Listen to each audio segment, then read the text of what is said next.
As part of Distracted Driving Awareness Month, Blue Earth area schools decided to take a more hands-on approach to teaching students the importance of staying safe on the road. KUIC's Evan Berg takes us to today's mock crash with real-world lessons.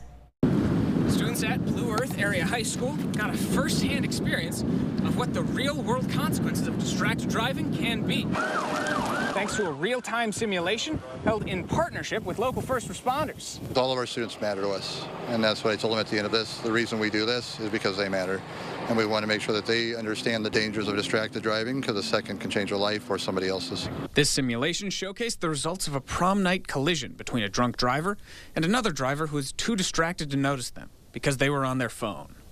You can put everybody in danger around you. It wasn't just like the person that was drunk that got hurt.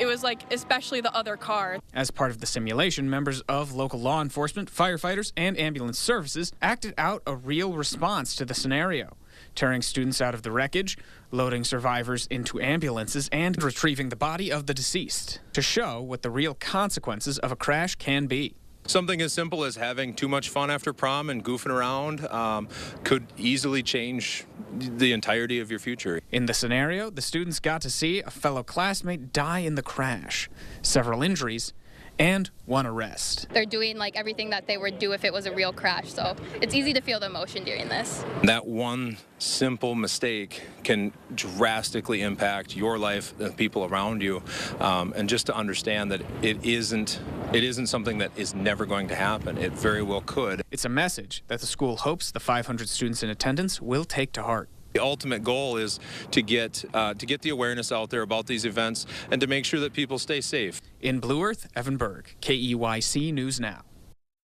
Minnesota Department of Public Safety says from 2020 to 2025, there were 33,183 distracted driving crashes across the state that resulted in 888 serious injuries and 162 deaths.